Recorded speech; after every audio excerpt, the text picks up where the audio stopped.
नमस्कार, भारत 24 देख रहे हैं आप। मैं हूं आपके साथ धीरेन्द्र अवस्थी और चलिए बुलेटिन की शुरुआत करते हैं। श्रीलंका में हुई बैठक पर विदेश मंत्रालय का जवाब। श्रीलंका में पाकिस्तान और भारत के सैन्य अधिकारियों की मीटिंग का दावा हो रहा है। सोशल मीडिया पर मीटिंग को लेकर दावा किया जा रहा है कि यह बैठक कोलंबो में हुई है। इस दावे पर भारत सरकार का आधिकारिक स्टेटमेंट आ गया है। विदेश मंत्रालय की तरफ से विदेश सचिव विक्रम मिस्री ने इस सवाल का जवाब दिया है। मिस्री ने कहा कि उन्होंने इन मीडिया रिपोर्ट्स को देखा है और उन्हें इस दावे की जानकारी है। उन्होंने कहा कि दुनिया भर में कई जगहों पर अलग अलग विषयों पर इस तरह के दर्जनों कार्यक्रम होते हैं। इन कार्यक्रमों में कुछ भी नया या खास नहीं है। साथ ही उन्होंने इस निजी पक्षों का निजी कार्यक्रम बताया। विक्रम मिस्री का कहना है कि जहां तक हमारी बात है, इनमें कुछ भी आधिकारिक नहीं है।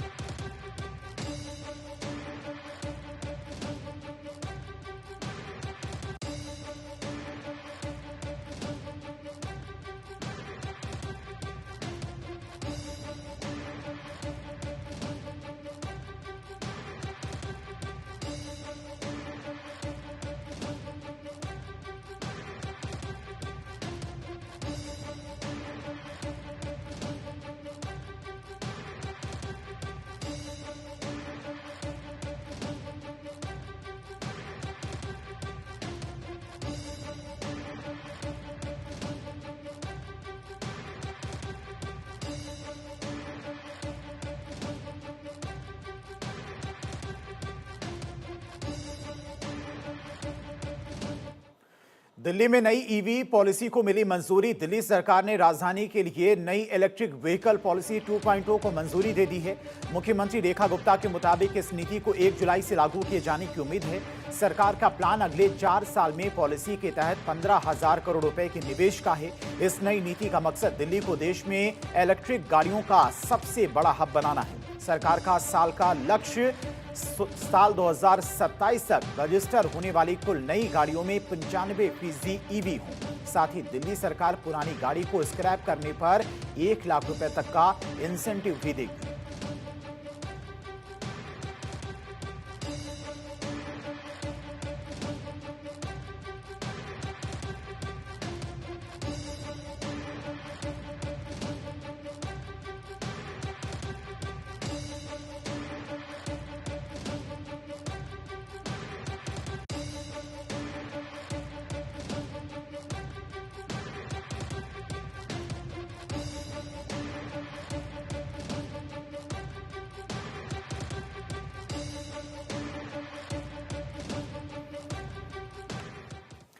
तीस जून से दिल्ली में एसआईआर की दस्तक। दिल्ली में वोटर लिस्ट को पूरी तरह से अपडेटेड करने के लिए चुनाव आयोग ने एसआईआर की शुरुआत कर दी है।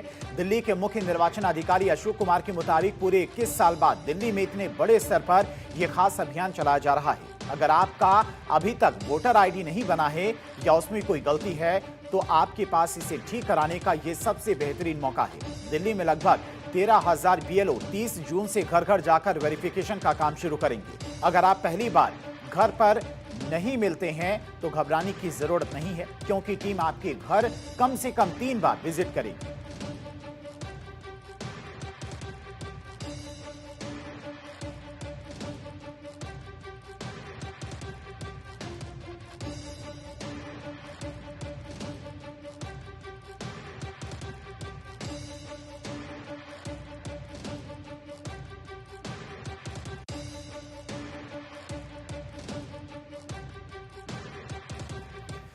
झारखंड में एसआईआर के लिए कल घर घर जाएंगे बीएलओ। झारखंड में मतदाता सूची के एसआईआर की प्रक्रिया 30 जून से शुरू हो रही है और इसके तहत बीएलओ हर घर जाकर मतदाताओं को इन्यूमरेशन फॉर्म देंगे और उनका सत्यापन करेंगे। निर्वाचन आयोग ने स्पष्ट किया है कि जिन मतदाताओं की पहले से मैपिंग हो चुकी है उन्हें फॉर्म भरते समय किसी भी प्रकार का दस्तावेज जमा करने की आवश्यकता नहीं होगी।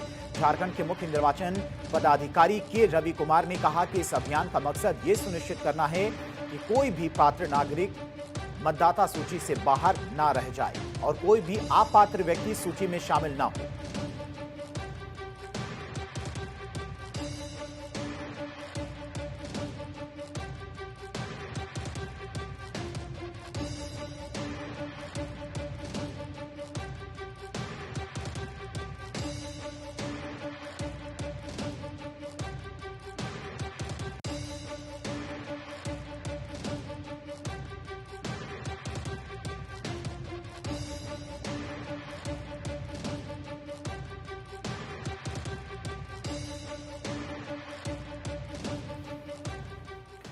30 जून के बाद दिल्ली एनसीआर में बंद होंगे ईंट भट्टे। दिल्ली एनसीआर क्षेत्र में संचालित ईंट भट्टों के लिए 30 जून अंतिम संचालन दिवस होगा। एनजीटी के आदेश के तहत 1 जुलाई से किसी भी भट्टे का संचालन प्रतिबंधित रहेगा।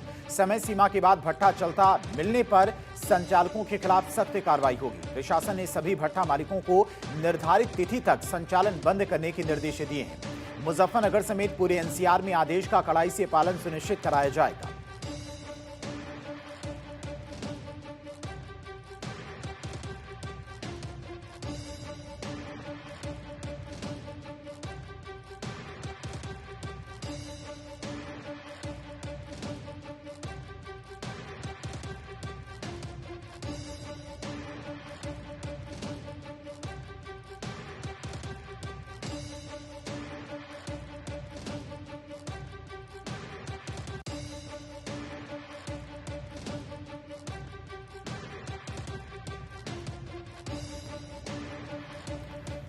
लखनऊ अग्निकांड कल शासन को सौंपी जाएगी एसआईटी रिपोर्ट। लखनऊ अग्निकांड मामले की एसआईटी जांच अंतिम चरण में पहुंच गई है। जांच रिपोर्ट मंगलवार को शासन को सौंपी जाएगी।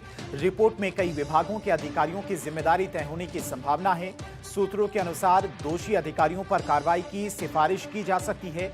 जांच में सभी पक्षों के बयान दर्ज कर उनका क्रॉस वेरिफिकेशन पूरा कर लिया गया है। सूत्रों के मुताबिक दमकल विभाग को जांच में क्लीन चिट मिलने की बात सामने आई है।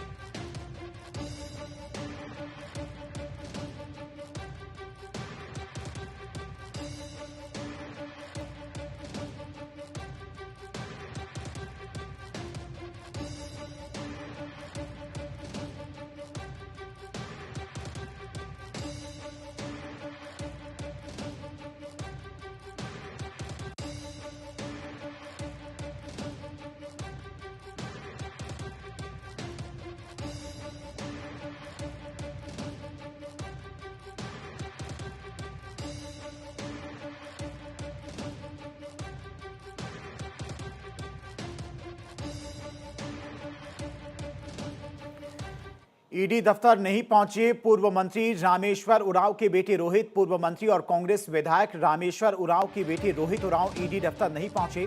ईडी ने उन्हें पूछताछ के लिए रांची स्थित क्षेत्रीय कार्यालय में तलब किया था।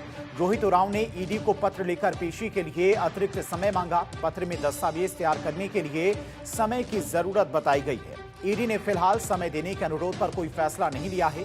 कांग्रेस विधायक रामेश्वर उरांव को भी 30 जून को ईडी ने तलब किया है। दोनों से जुड़े मामले में ईडी की जांच जारी है। अब सबकी नजर रामेश्वर उरांव की मंगलवार को होने वाली पेशी पर है। बताया जा रहा है कि अभी ईडी ने उनके पत्र पर विचार नहीं किया है।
तीस जून को दोहा में अमेरिका ईरान की अहम बैठक से बात बनेगी या तनाव जारी रहेगा। ईरान पर राष्ट्रपति ट्रंप का बड़ा स्टेटमेंट। ट्रंप बोले ईरान हमसे बातचीत करना चाहता है। अमेरिकी राष्ट्रपति ट्रंप का दावा ईरान गिड़गिड़ा रहा है। ट्रंप ने दोहा में शांति वार्ता का दावा किया। व्हाइट हाउस ने कहा कि उच्च स्तरीय और तकनीकी वार्ता होगी। ईरान का दावा कोई तकनीकी बैठक तय नहीं है। स्विट्जरलैंड की जगह अब दोहा में प्रस्तावित बैठक। सैन्य तनाव के बाद बैठक का स्थान बदला गया। बैठक में होर्मुज जल मध्य डमरू विवाद पर फोकस रहेगा।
खामनेई के अंतिम संस्कार में भारत का प्रतिनिधित्व। ईरान के supreme leader Ayatollah Ali Khamenei का अंतिम संस्कार 4 जुलाई को होगा। तेहरान के इमाम खोमैनी इबादत स्थल में नमाजे जनाजा अदा की जाएगी।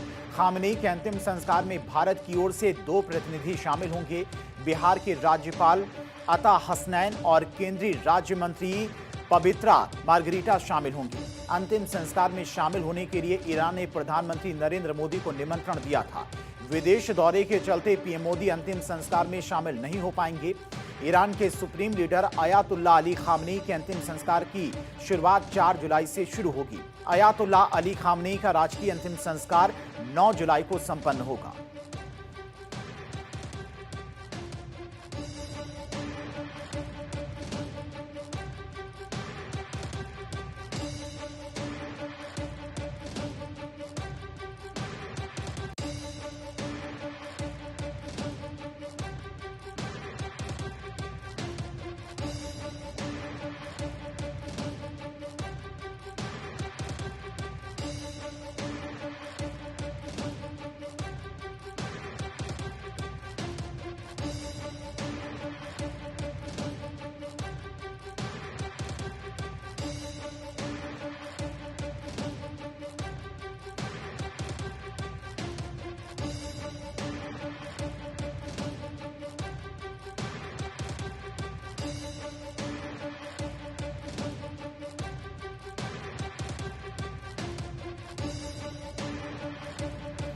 अगले 12 घंटे के भीतर 21 राज्यों में भारी बारिश आंधी का अलर्ट। मौसम विभाग ने एक बार फिर से बारिश आंधी को लेकर टेंशन भरा अलर्ट जारी कर दिया है।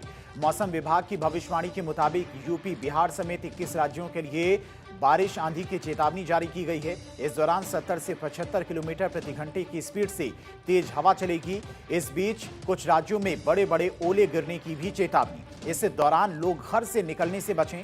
मौसम विभाग के पूर्वानुमान के मुताबिक कल देश के यूपी, दिल्ली, बिहार, हरियाणा, राजस्थान समेत 21 राज्यों में तेज आंधी के साथ बारिश हो सकती है। पूर्वी भारत के राज्यों में आसमानी बिजली कहर बरपा सकती है।